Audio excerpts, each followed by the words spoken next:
Module 4, Lesson 3, Matrices.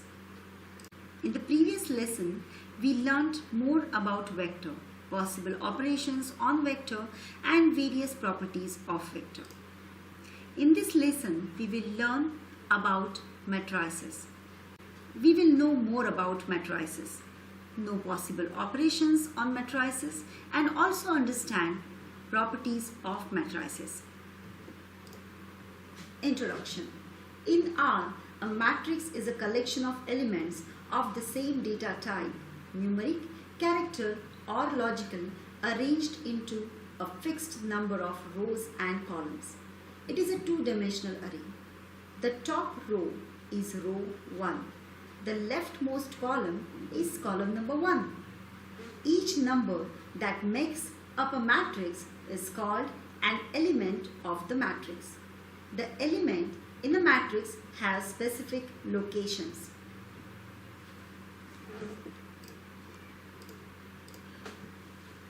Matrices. The general form of the matrix is defined with the following function: matrix with parameters of a vector containing the elements for the matrix, n row and n column, specifying the row and column dimensions. Dim names contains optional row and column labels stored in character vectors. By row tells you whether you want to fill up the matrix by row or by column. By default, the rows are filled up by column. The matrix is filled up by column. Let's take a couple of examples of matrices. In this case, mat1 is defined with a matrix function as 1 to 6, 2, 3, which means the values to be filled are 1, 2, 3, 4, 5, 6, where you have 2 rows and 3 columns. Since we have not specified whether it is by row or by column to be filled, by default the matrix would be filled by column. So in this case, 1, 2 becomes your first column, 3, 4 becomes your second column, and 5, 6 becomes your third column. Had it been by row is equal to true, like in this case, we would have got a different matrix. So in that case, we would have got 1, 4 as first column, 2, 5 as second column, and 3, 6 as third column. If you want to see the dimensions of matrix, use the function dim on matrix. In this case, dim of mat1 is 2, 3, which means 2 rows and 3 columns. We can add dimension names too. So let's add dimension names by creating 2 vectors as R name and C name. R name are row names and C names as column names. Since we have 2 rows here, we would create R name as row 1, row 2, whereas C name as column 1, column 2, column 3. Then let's create a matrix using a matrix function by giving some more parameters here. So matrix 1 to 6, 2 rows, 3 columns, by row is equal to true, and the dim names as list of R name and C name. Here is what we get as a result. If you want to refer all rows and all columns of the matrices, simply put mat1 or mat1 box bracket nothing, comma, nothing.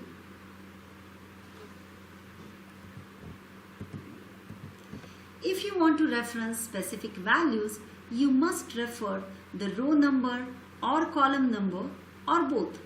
For an example, in this case, mat1 box bracket 2, comma, nothing means the second column and all rows. So in our case means second row and all columns. So in our case we have the second row as 4, 5, 6, where 4 is from column 1, 5 from column 2 and 6 from column 3. Whereas mat 1 box bracket nothing, comma 2 means all rows and second column. In our case, the second column was 2, 5. Mat 1 box bracket 2, comma 2 means second row and second column, which is the single value 5. Whereas mat 1 box bracket 2, comma C2, comma 3 means second row and second and third column. So in this case, 5, 6. If you want to perform transpose of the matrix, you use the T function. So mat 2 could be T mat 1. So you can see rows become column and column becomes row. Combining columns. We would use cbind function. If two matrices have same number of rows, then the columns of two matrices can be combined into a larger matrix using cbind function. Let's take an example. M1 as matrix defined as 10, 20, 30, 40, 50, 60, 70, 80, 90. These are the values that we are going to fill up as the matrix values, where you have 3 rows and 3 columns. Then the M1 would look something like this. Let's define another matrix M2 with values to be filled as 1, 2, 3, 4, 5, 6, where there are 3 rows and 2 columns. So M2 would look something like this. If you want to combine them, you use cbind function. So when you use cbind M1, M2, you are combining the columns to this matrix. So as a result, you get again 3 rows, but in this case we have now 5 columns. rbind function combines rows. If two matrices have same number of columns, then the rows of two matrices can be combined into larger matrix using rbind function. In this case, M3 is a new matrix defined with values 1, 2, 3, 4, 5, 6, where you have 2 rows and 3 columns.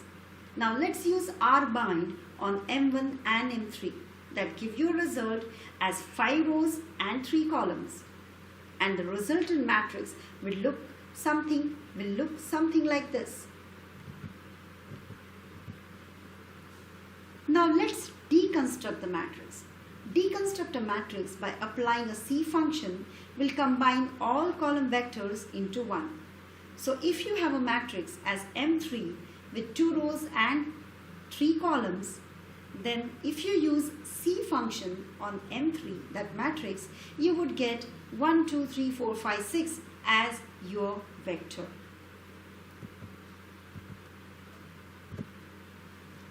Now let's talk about a couple of properties. Recycling property holds for matrices too. So if you remember about the recycle property that we discussed for vector, the shorter length vector recycles itself to perform the operation with the longer length vector. In this case, the same thing will happen. Now let's take an example. Let's define a matrix M with values 1, 2, 3 having 2 rows and 3 columns. Now let's take another matrix M here. Now if you give a matrix M as 1, 2, 3 values, 2 rows and 4 columns, it will throw an error saying that a warning saying that data length is not really in the multiple of rows. If you use a multiple value, it is going to show you a new matrix where you are filling up only 1, 2, 3 values for 2 rows and 6 columns. A resultant matrix will have 2 rows and 6 columns, and the value 1, 2, 3 is repeated to fill up the matrix. Let's talk about matrix operations.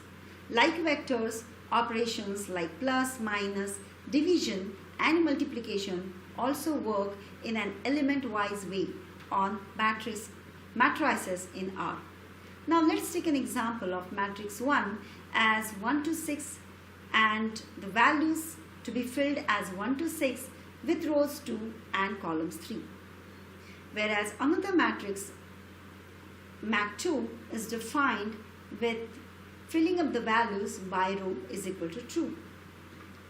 If you multiply a scalar with a matrix, say for an example 10 into mat1, you are going to multiply the number 10 with every element in the matrix. So as a result, you get 10, 20, 30, 40, 50, 60 as a result. If the matrices has same number of rows and columns, then the addition is possible. So in our case, mat1 plus mat2 will do the element by element addition and we get this as a result. Now let's define mat3 as values taking from 1 to 4, 2 rows and 2 columns and filled up the values by row is equal to true. So mat3 is 1, 3, 2, 4. Let's try to add mat1 and mat3. Remember that mat1 had 2 rows and 3 columns, whereas mat3 has 2 rows and 2 columns. So adding is not possible. It will just throw an error saying that they are non-comfortable arrays. If you try mat3 plus mat1, the same story repeats. You get an error saying non-comfortable arrays. It means that for addition, you must have same number of rows as well as same number of columns. Ready to check your knowledge? Let's try out. Let's wrap up. In this lesson, we learned that in R, a matrix is a collection of elements of the same data type, numeric, character or logical, arranged into a fixed number of rows and columns. It is a two-dimensional array. Each number that makes up a matrix is called an element of the matrix, and elements in a matrix have specific locations. Combining matrices to make a larger matrix is possible if it is the same number of rows or same number of columns. Standard operations on matrices take place element by element. Hence, to add elements in the matrices, the number of columns and rows have to be same. Thank you for listening.